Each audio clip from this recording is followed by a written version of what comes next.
truth of the matter was, stories was everything and everything was stories. Stark tragedy, simple revenge, elemental, ugly and beautiful feelings. You know, whether you like it or not, you're involved in some fashion. If you just tell me what's wrong with the story. You may not be responsible for some of the actions, but you're part of what's going on. If it's something dangerous, and that's part of it too. Ain't a damn thing wrong with it. But my process was of questioning what is real about who we are. It's a thing of deconstructing. The idea of sort of like physical remnants as being a way of kind of objectively telling a story. No, it is a story. My story, your story. Who has the best stories? Who has the more interesting stories? Everybody told stories. It was a way of saying who they were in the world. It was their understanding of themselves. Well, when I was 9 years old, I found my first arrowhead with my father. He was an arrowhead collector, and so was my football coach in high school. So we did all that together. And most of the arrowheads you find out in the countryside are broken, half in two. And people say, oh, it's broken, that's terrible.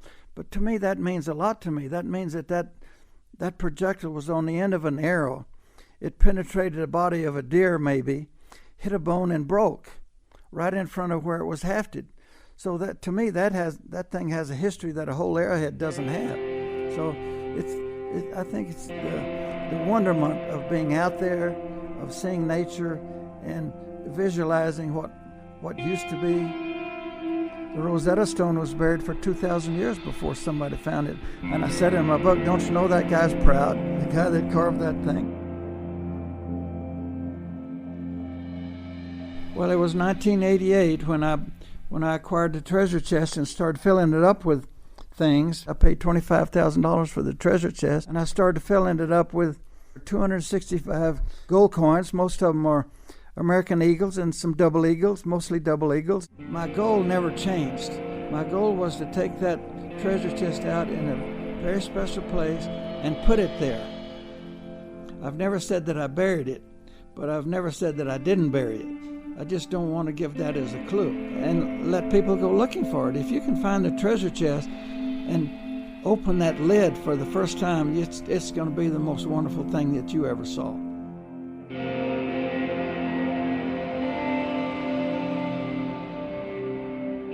I crafted a poem that's in my book. It has 9 clues in it, and I changed that poem over a 15-year period. People read that poem and say, he sat down and wrote that poem in 15 minutes. Well, it took me 15 years. The poem is really not so much written as it is an architectural plan. It's been crafted. It reads very simple. One here, I see one there. You want to? Yeah, hand me that book. I think as I have gone alone in there, and with my treasures bold, I can keep my secret where, and hint of riches new and old. Begin it where warm waters halt, and take it in the canyon down, not far, but too far to walk, put in below the home of Brown. From there it's no place for the meek, the end is ever drawing nigh. There'll be no paddle up your creek, just heavy loads and water high. If you've been wise and found the blaze, look quickly down your quest to seek, but tarry scant with marvel gaze, just take the chest and go in peace. So why is it that I must go and leave my trove for all to seek? The answer I already know. I've done it tired and now I'm weak. So hear me all and listen good. If your effort will be worth the cold. If you are brave and in the wood, I give you title to the gold. I dare you to go get it. If you can find it, you can have it. And nobody knows where it is but me. And if a train runs over me this afternoon, it'll go to my grave with me.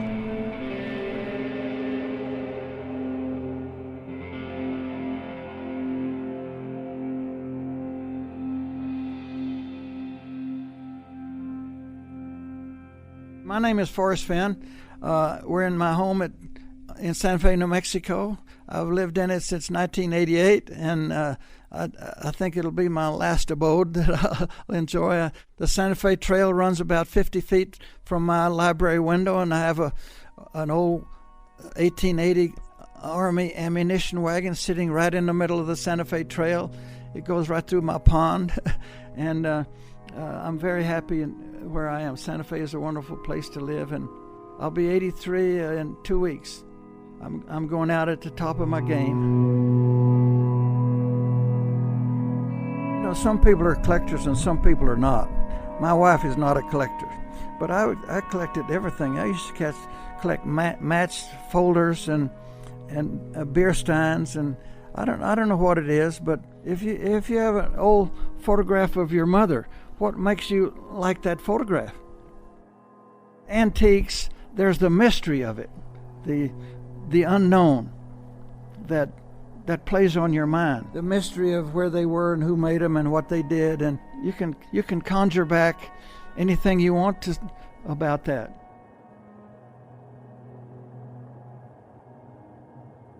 It's the thrill of discovery, the thrill of the chase. On we go, the virtue lies in the journey, not the prize. And I believe that. There's a lot of people that really enjoy the idea of a treasure, just like I enjoy the idea of it. From my perspective, of course, I'm a goldsmith, and having 20 pounds of gold to work with, that's my palate. That's what I enjoy, and that's what I do. So that would be like extreme freedom from me, from $1,300 an ounce gold, which is what I have to pay today. My name is Mark Howard.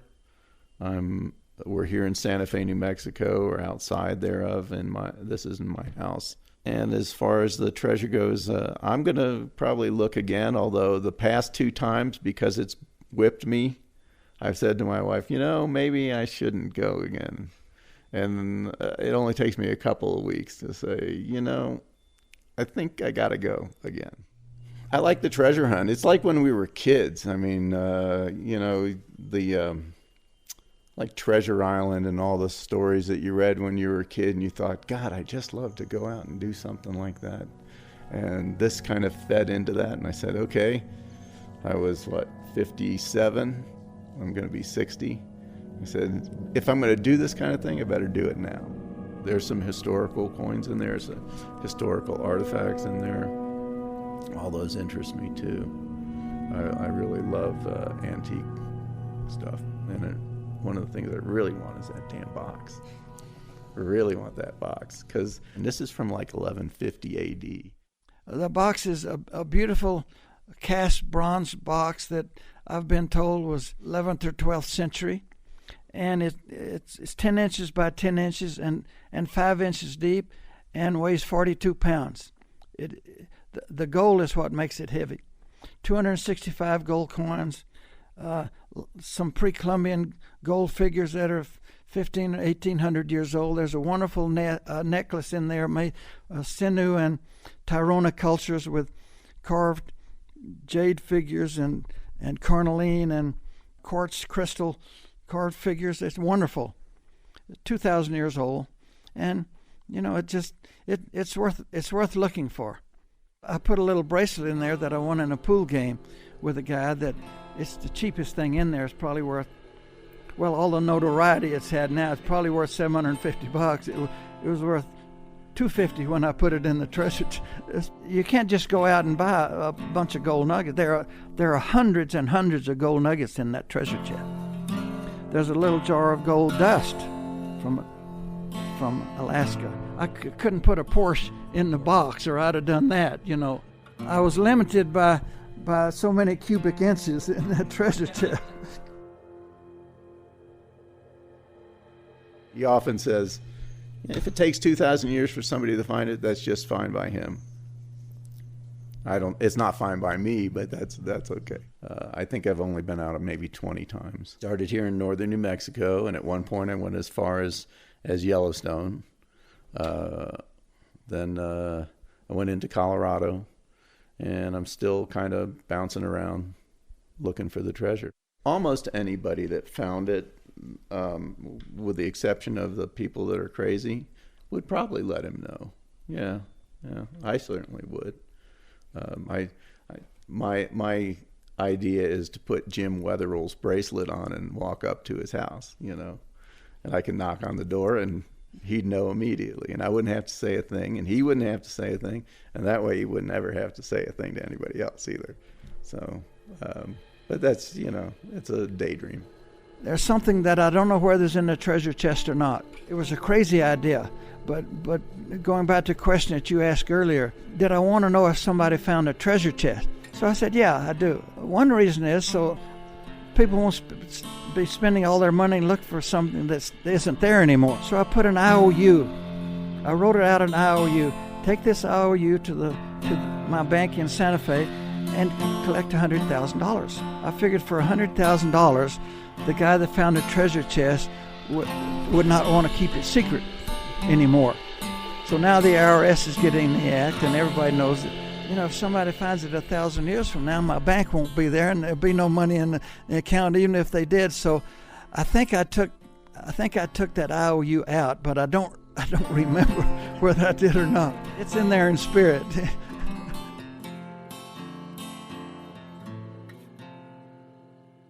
There are 2 gold nuggets in that treasure chest that weigh more than a troy pound apiece. I used to take them out and hand them to people that almost drop them because they're so heavy. I go on the Today Show, I've been on 5 times. Talked you into somehow giving us another clue this morning. Well, I'm not going to put an X on the map for you. And I think we'll do it maybe another. And I give clues. The last clue I gave them was that it's not in Utah or Idaho. But that's not going to lead you to the treasure chest. The clue is the treasure is higher than 5,000 feet above sea level. The treasure is higher than 5,000 feet above sea level. Is that? I think it's in New Mexico. Now, the issue was it buried? And we finally got Forrest to admit that, no, it's hidden. So it's quite possible it's not buried, just simply hidden. My name is Michael McGarity. I'm a novelist. We're in Cathedral Park, which is next to the Basilica, a block from the famous Santa Fe Plaza. Now, we like to get together once in a while and have lunch and tell stories. Socializing usually is something that happens when somebody throws a party or there's some special event to get folks together. But I mean, this is the stuff that myths are made of, that legends are made of, and we've got our share of old mine treasures being hidden on White Sands Missile Range at Victoria Peak or down in the Gila. Now we've got the Forrest Fenn treasure. There have been some people very close to the treasure chest. There have been people that figured out the first couple of clues and walked right past the treasure chest. I think it's there. Haven't checked on it, but I'm 99.9% sure it's there.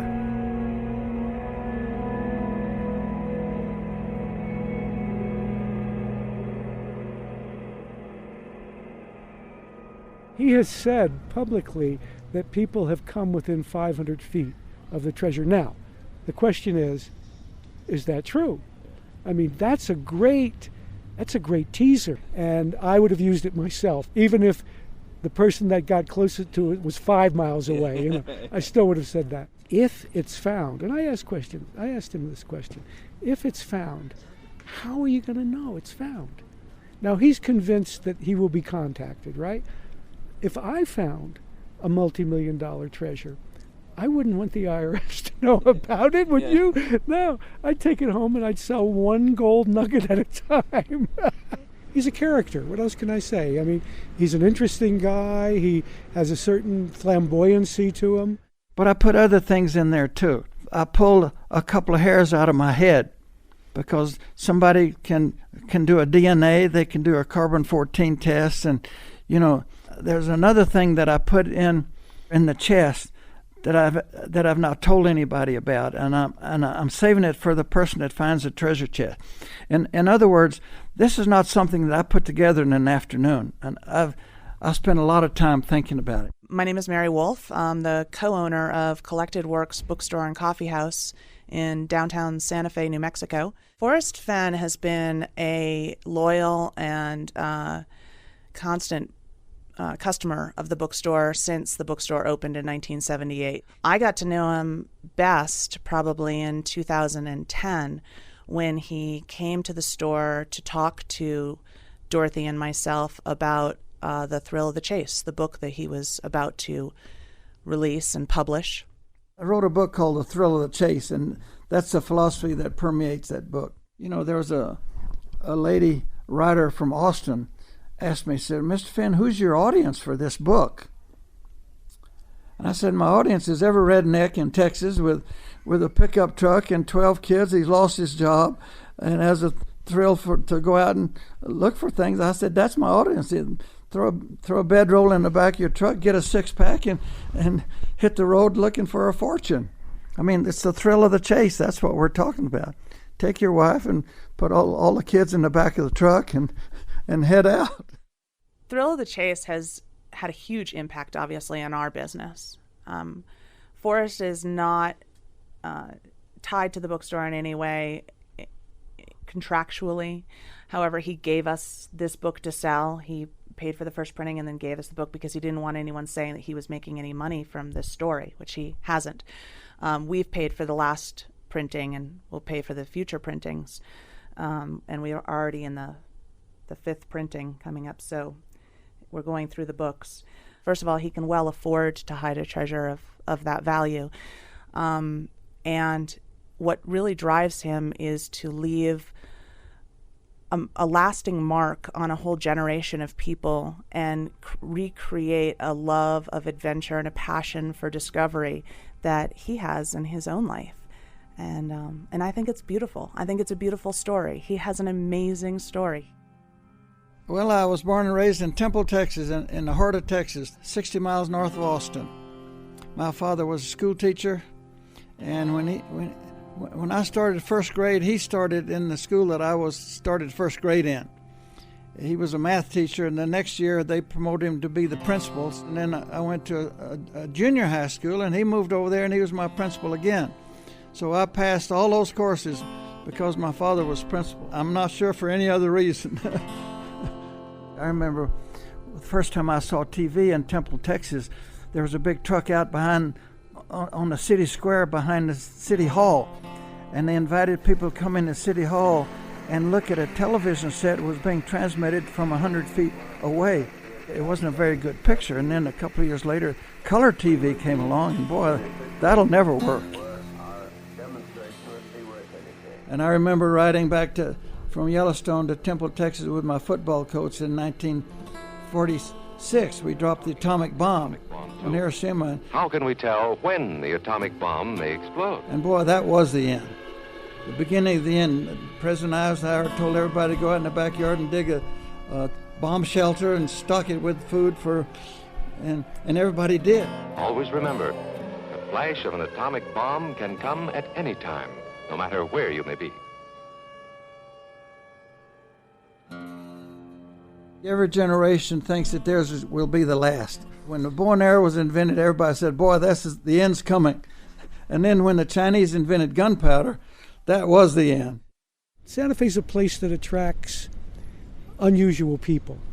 And Forrest certainly qualifies in that regard. He's a very unique guy.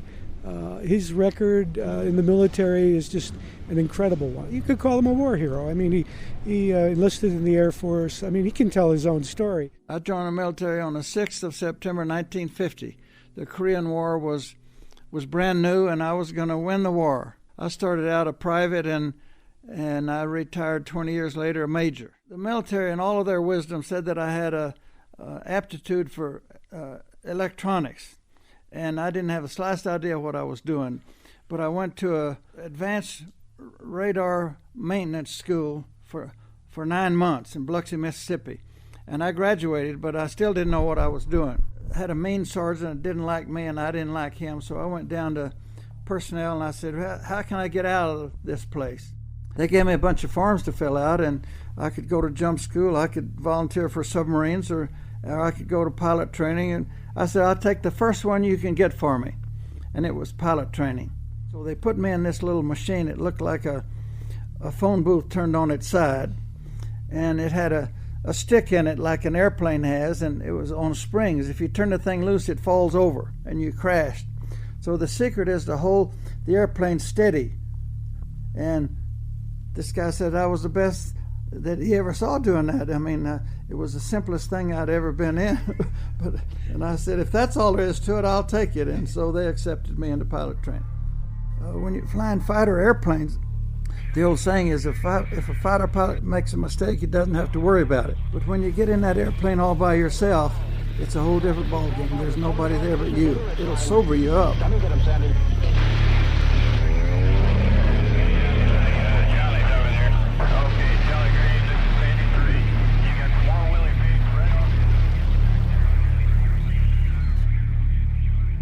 I was in Vietnam for a year. I flew 328 combat missions.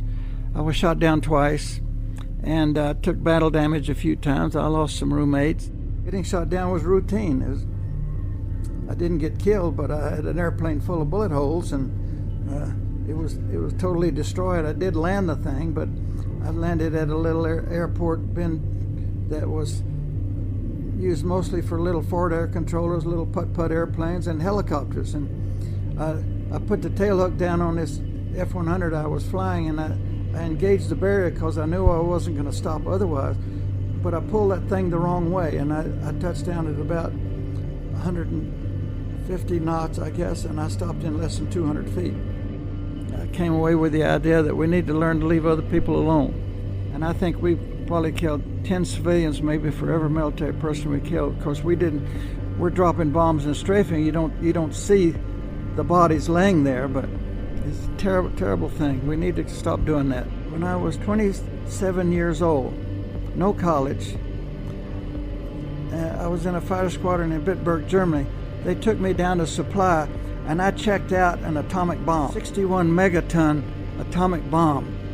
I think the bomb at Hiroshima was something like 17,000 tons. Well, this was 61 kilotons. I owned that thing. It had a crew chief like an airplane has a crew chief, and it's on a dolly, but the dolly couldn't move 1 inch unless I was standing there supervising. I was all over Europe and South America and all over this country, and we had a gunnery school outside of Tripoli, Libya, about 35 or 40 miles, and on the weekends I'd get a Jeep and go down in the Sahara Desert where the big tank battles were fought in World War II, and it's just like they left that country. You know, you can see skeletons laying there, and a German helmet and a burned out tank, and bullets laying around. But I can't tell you how many times I'd see a hand grenade laying on the ground there with a flint projectile laying next to it that's 1,500, 2,000, 3,000 years old. You see wars laying on top of wars.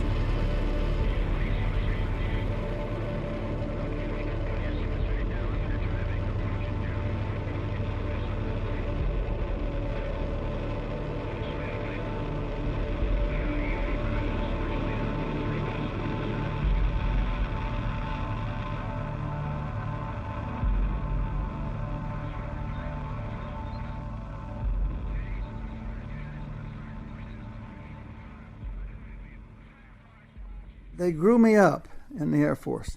You get a haircut once a week, whether you like it or not, and I could see myself growing in the Air Force. They gave me so much authority. You know, I retired. You have to serve 20 years to get retired pay, but you have to retire at the end of the month. So it cost me 24 extra days. I served 20 years and 24 days, and I got out the first minute I was eligible.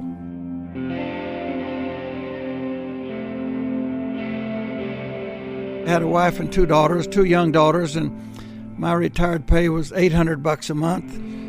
I could get by with that in 1970. We did all right, but I wanted to do better than that, and I just wanted to go someplace where the world would stop and let me out. And Santa Fe was the only place I knew where I could wear blue jeans, a short-sleeved shirt, and hush puppies and make a living. One of my rules was that I didn't want to do anything where my best customer gave me $100. Talking about a restaurant business, 1 hour martinizing. I mean, you go on and on and on. They're labor intensive. Primary employee doesn't show up. He's drunk or something. I was a collector of Indian things and antiques and that sort of thing. So I wanted to deal in luxuries.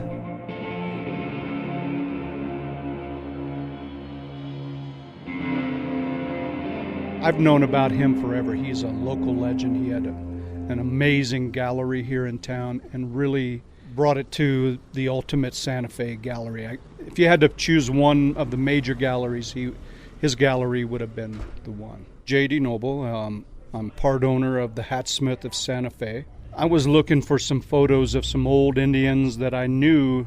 I knew Forrest had some photos of these old Indians from Taos. And so I called him up one day and said, hey, I would like to have lunch with you and talk about these old Taos Indians.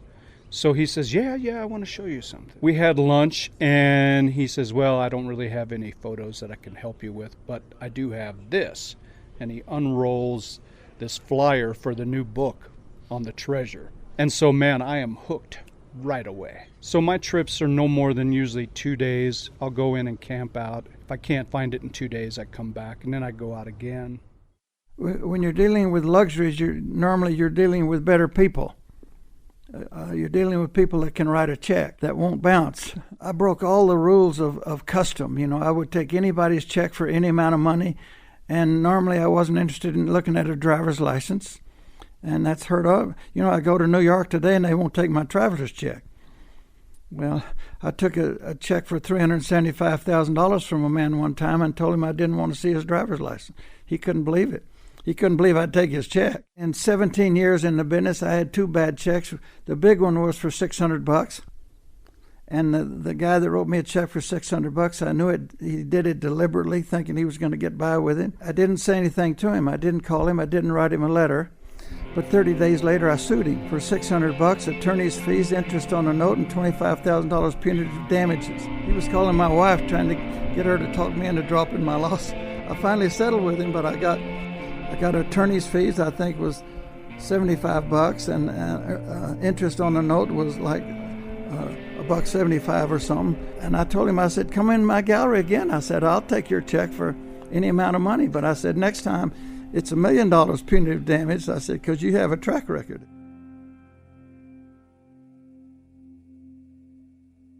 A guy came in my gallery years ago.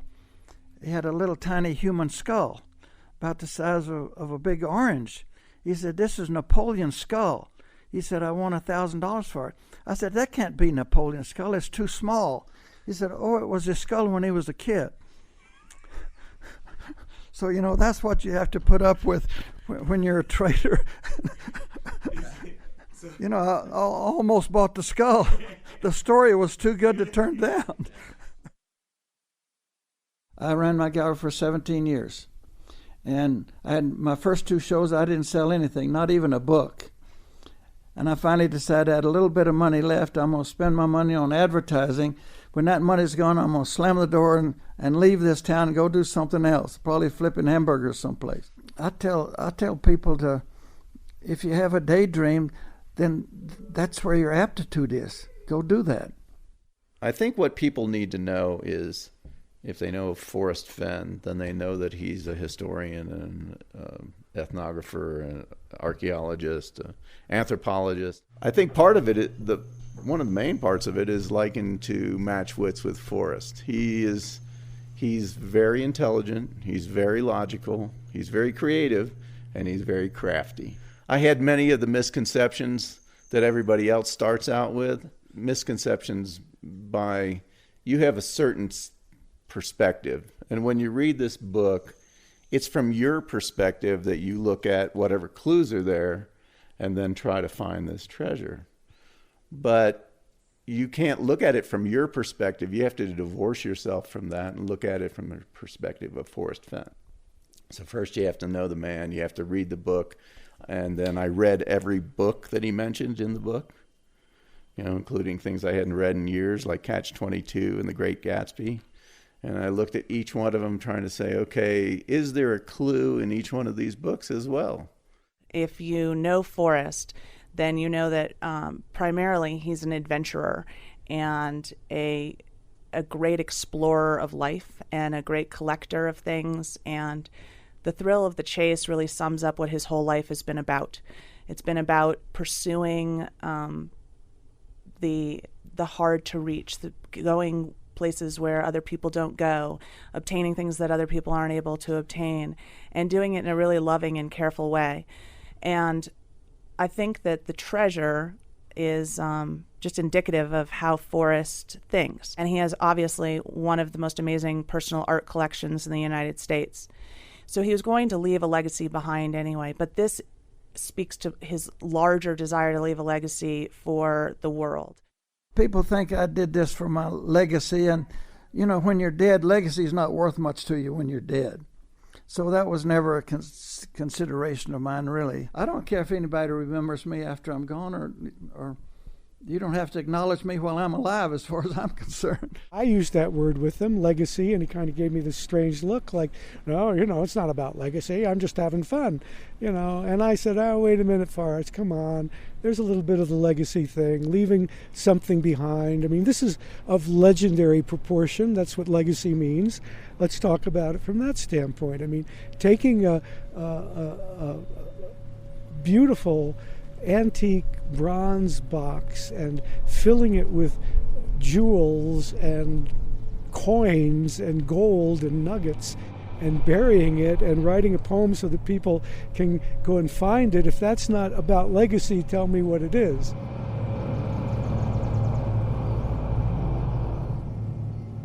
When did you find out you had cancer? I learned I had cancer in 1988. I had a small pain in my left groin, and it persisted for a number of months. So I was talking to a doctor at a party one day. He says, we ought to go over and check it out. So the first time I knew I was in trouble, the nurse, they gave me some stuff to drink, and they were looking at my kidneys on this machine. The nurse says, hey girls, come over here and look at this. And I had a dead kidney, and my doctor said, well, normally just because your kidney's not working is not reason enough to take it out. But since you have a pain, let's take it out. And I said, what are the chances of being cancer? He said 5%. 1 hour operation turned into 5, and he gave me a 20% chance of living for 3 years.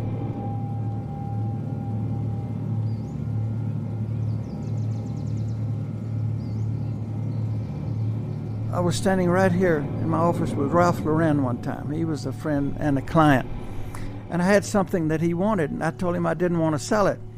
He said, you got so many of them, he said, you can't take it with you. And without thinking, I said to him, I said, well, if I can't take it with me, then I'm not going. And that night I started thinking about it, and, you know, I had a 20% chance to live. That's not too good. My father called me on the phone one night. He had pancreas cancer. They gave him 6 months to live. And 18 months later, he called me on the phone and said that he was going to take 50 sleeping pills that night. I had an airplane. I said, I'll be there first thing in the morning. He said, that's too late. And it was. And I respected him because he did it on his own terms. Why do you have to do it on somebody else's terms all the time? So I decided that if I was going to die, and the odds certainly were said that I was going to, then I appreciated what my father did. And the last thing I want to do is die in a hospital bed. Jim, you know, I said in my book, a hospital bed gives you temporary postponement, and you're miserable the whole time. The appointment originally said, take the chest and leave my bones alone. I ruined my original story because I got well. Why not hide a treasure chest full of wonderful things and let somebody else have the same thrill that I've had all of these years, for 70 years, 75 years. The gold in this treasure chest weighs 20.2 troy pounds. It's full of emeralds and diamonds and sapphires and 200 and something rubies. When I hid the treasure chest, walking back to my car, I had a strange sensation. I asked myself out loud, I said, Forrest, did you really do that?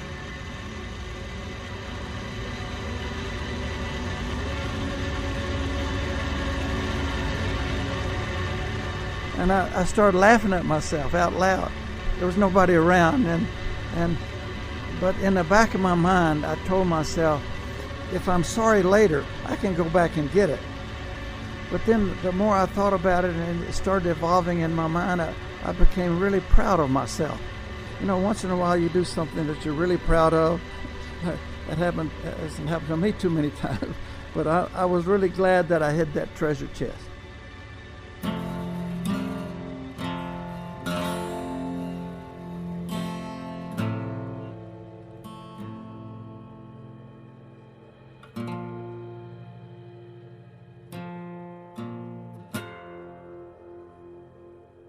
My wife doesn't know within 18 months of when I hid the treasure chest. But the clues are there.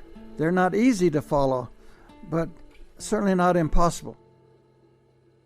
But I have no doubt that it's out there. I know that some people think that there's no way that he could have done this or would have done this. And I think that people who believe that don't understand what drives Forrest. He really, really is driven by wanting kids to have the same sort of experiences today that he had growing up, even though they're growing up in a very different world.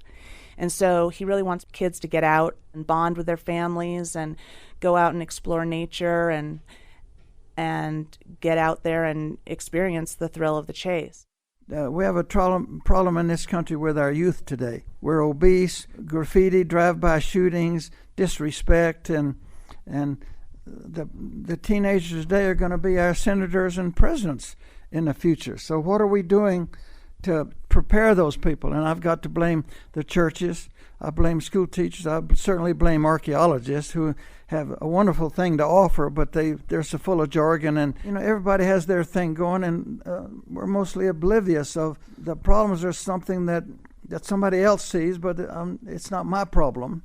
That's the attitude today, and I think that's a terrible attitude. So in a very small way, I was hoping to get kids off the couch, out of the game rooms, and away from their texting machines, and out to smell the sunshine and see what's going on in the countryside. I think that's Forrest's whole intention. Get their kids, take them out, and show them the outdoors and have an adventure. It doesn't matter if you find it. I've had some amazing times out in the mountains just looking for it. We have heard numerous times, this is the first time we've taken a family vacation. All of us. This is the first time that we've all gone somewhere and spent this much time together. And we hear that from the kids too. Like, this is the first time we've ever gone anywhere with mom and dad and done what mom and dad are doing. And that's really powerful. And Forrest loves to hear those stories. I mean, frankly, there's just as much chance of a 6-year-old from Kansas finding it as, there is somebody in Santa Fe who's been dedicating their months to figuring out the puzzle. I mean, if they wander across it, they will find it. Again, let me say that I'm not thinking about something, let's go do it this afternoon. I'm thinking about 1,000 years from now.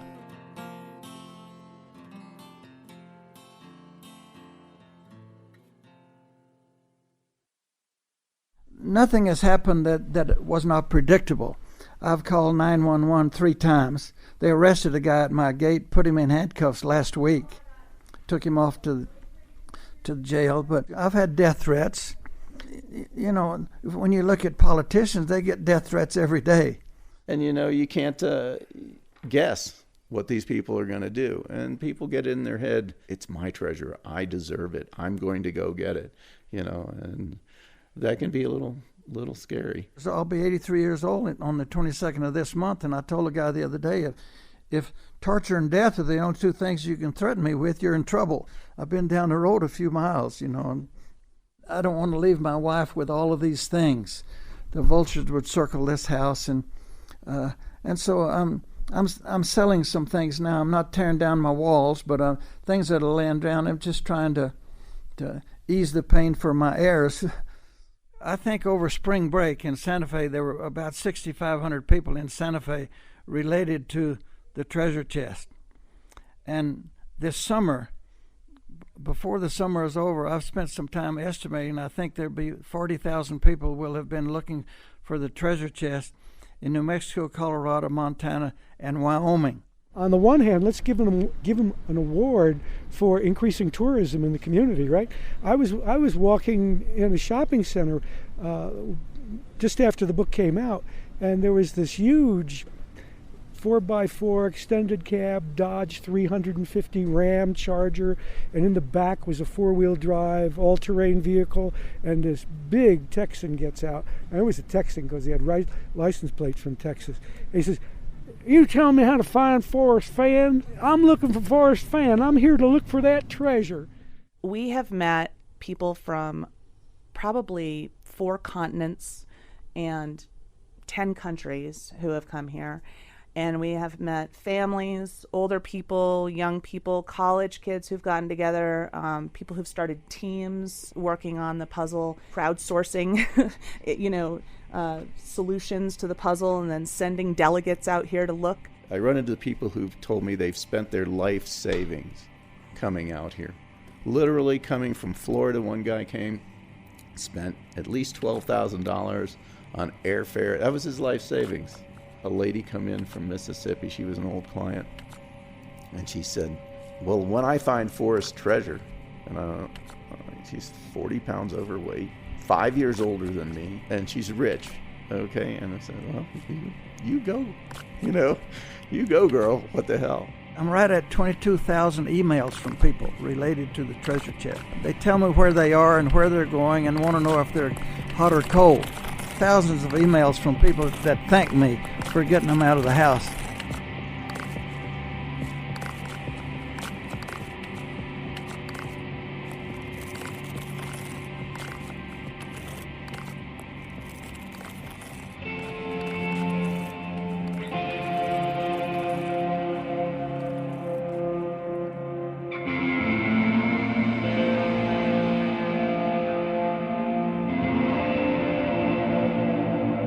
I had a man send me an email and said, I had not spoken to my brother for 12 years. He called me on the phone and said, "Let's go look for the treasure chest." And so they're connected again. I see a lot of that kind of thing. It's very rewarding. It's a byproduct of something that I did that is, I'm the big winner in this thing because I feel a sense of satisfaction. The best one that I heard was a gentleman who said that if he found the treasure, he would give the bracelet back to Forrest, and then he was going to re-hide the treasure somewhere else and write his own book and just kind of keep it going because he was having so much fun looking for it, and he'd been looking for it for 6 months, and he kind of wanted to find it, but he kind of didn't want that to end. So come to my shop. Have the guy that I mentioned from Florida came to my shop. He brought me a detailed map laid out on a piece of cardboard, told me what he was thinking, and said, "Will you go get this for me and, split the treasure with me?" And I said, "Look, that's not my thing. I know where I want to go." And he got offended and left. I really kind of wonder if some people have found it. My last adventure out, somebody had beat me to the spot. I had been there once before, but I was unprepared. And I came back and waited for the weather to get warm and went back, and somebody had left a message that they had been there already. Done in pink chalk with a big X on a rock and said, "It is not here." I think it's a diversion because I still want to go back to there because there's many, I can't tell you where it's at. Somebody else already figured it out too. So whoever it was, we were both thinking and putting the clues, and that's just it, is interpreting the clues, which are so vague. I've given clues to everybody. I've never given a clue to an individual. The first clue that I gave that wasn't in my poem because I made this guy mad and he demanded another clue. And I said, "Okay, the treasure chest is hidden more than 300 miles west of Toledo." I don't think he knew that I was pulling his leg. There was a guy out here someplace, dug a hole 18 inches deep and 9 inches wide, and they arrested him. Charges for digging near a descanso, looking for Forrest Fenn's box of gold and jewels. Please tell me what's going on here. 9 inches wide and 18 inches deep, and they arrested. They were all over the paper. They're quoting the police officer. They were going to prosecute this guy. There are people saying, "Oh, wait, he's off." Sending these people off to trample our wilderness, right? What wilderness? Come on. About the only real wilderness we have, most people can't get to, and that's up in the Pecos, which recently burned. Most of what we have in terms of national forest is not wilderness. But, oh no, he's going to send people out and they're going to dig up plants and disturb the ground and be where they shouldn't be. And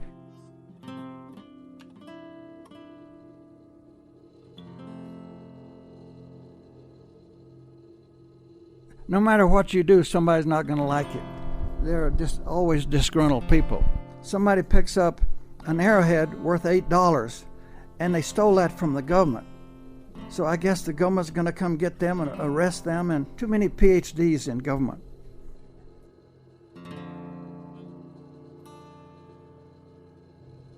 Bureau of Land Management came in and searched my house 4 years ago. Somebody told them that I had taken something out of a cave in Arizona that was on government land. Well, it wasn't on government land, it was private property, but even if everything they said was true, the statute of limitations had run out 47 years ago. So 4 years passed and got a letter from them that absolved me of everything, and that was the end of it. Bill's character, I just wonder what I'm going to do with all this character.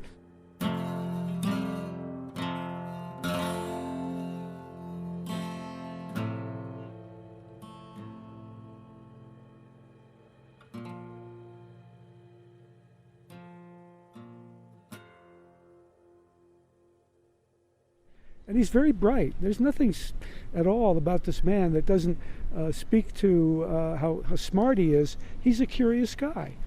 That curiosity has led him to a point in his life where he is extremely well off, lives a beautiful lifestyle. He likes to tell stories. He likes to confound people. He likes to put little things out there that has folks guessing. I'm not there to try to pry information out of him.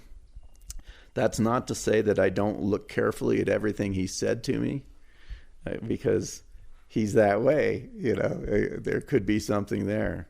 But I don't ask him any specific questions ever, and he doesn't volunteer any specific information ever. So it wouldn't be fair. He's really interested in this being something that where the playing field is pretty level for people, but it's going to take somebody that's intelligent who looks at all these at different aspects, I think, to find it. I don't think anybody's going to stumble upon it. This last spot that I've been at, I really feel like it's there. I've already hit Forrest up. He denies it. But, he tries to get me to go back to one of my first spots. And it's a diversion, I know. I still have about something like 4,000 arrowheads. And I tell people I'm saving those because after the next war, I'm going to make a fortune selling my arrowheads to different armies around the world. Einstein had said, I don't know what we'll fight World War III with, but World War IV is going to be fought with sticks. And the technology is changing so fast. I mean, if your computer is 2 years old, it's archaic today. Technology is not going to help you find that treasure. But your mind and your body and your attitude changes as things change. It's been a lot of fun, and I've been a lot of places. I've been on top of some mountains. I've been in a lot of hot springs, and when nobody's there, that's great. I just take it all off and throw myself in and wait a while. I've had bighorn sheep right near me. Bald eagles fly right over my head. I've been up in the mountains. The first snowfall of the year, which at that point, at that place, was September 30th, maybe. The greatest thrill is going by yourself. You don't know where the edge is unless you go out there and look for it. I always bring something back. Generally speaking, it's something I found along the way that interests me, an owl feather, a mineral specimen, an artifact that somebody lost long ago.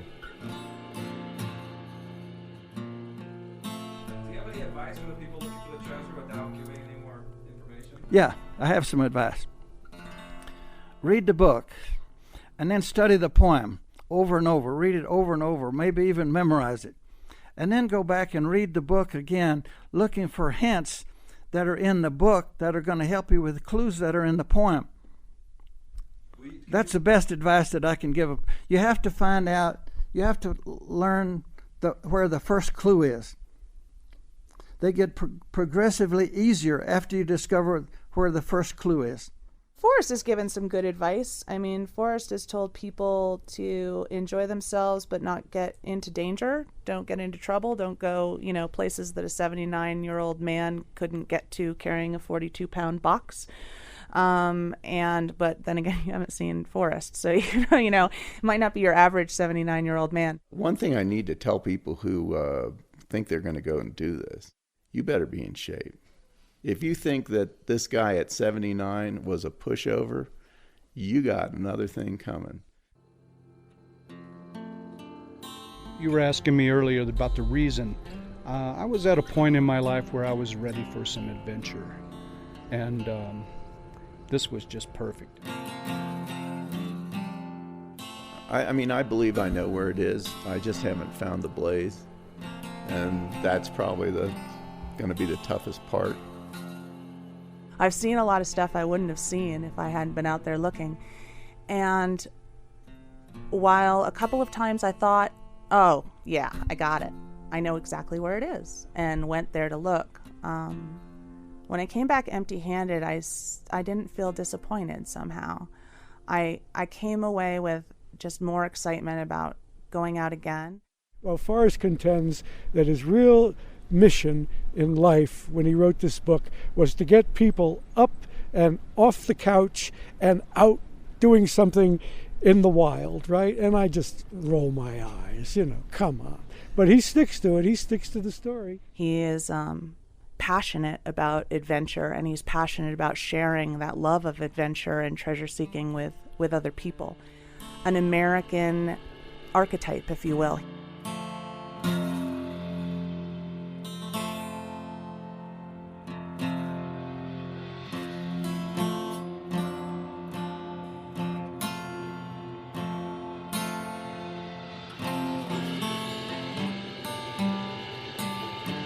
I think the thing that I revere as much as anything is that first little arrowhead that I found when I was 9 years old. I still have it, yeah, sure.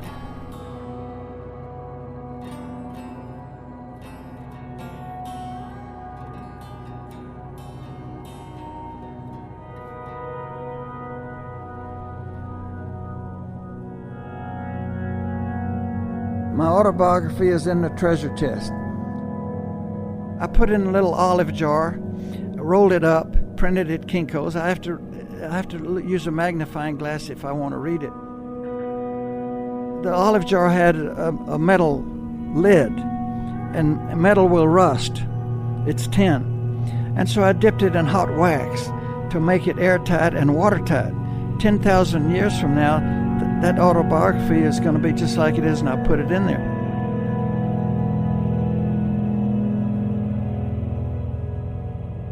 There's an old saying, you can never go home.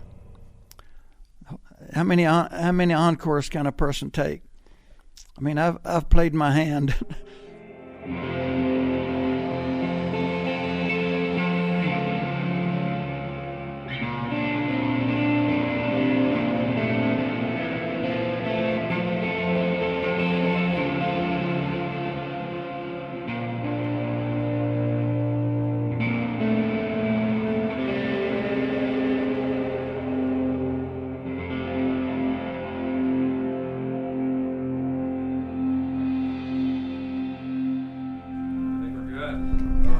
I don't feel like I gave you anything that you could use. Oh, I think we got plenty. You got. As I have gone alone in there, and with my treasures bold, I can keep my secret where. You've been listening to Everything is Stories. This podcast is produced by Garrett Crow, Mike Martinez, and Tyler Ray. Music in this episode was provided by John Kaloji, who records under the moniker High Orod. You can find links to his music at our website, eisradio.org. There you can find photos that complement the story you just heard, Many of those photos provided by Ben Remy. Patrick Stanker does web support. You can also find us on Twitter, Facebook, iTunes, and now Instagram. Follow us, like us, subscribe to us, communicate with us. Thanks to Forrest Fenn for sharing his story, as well as Mark Howard, J.D. Noble, Mary Wolfe, and Michael McGarity for talking to us as well. This has been Everything is Stories, which is nothing else but all we have. I must go and leave my trove for all to see. The answer I already know. I've done it tired and now I'm weak. So hear me all and listen good. If your effort will be worth the cold. If you are brave and in the wood, I give you title to go.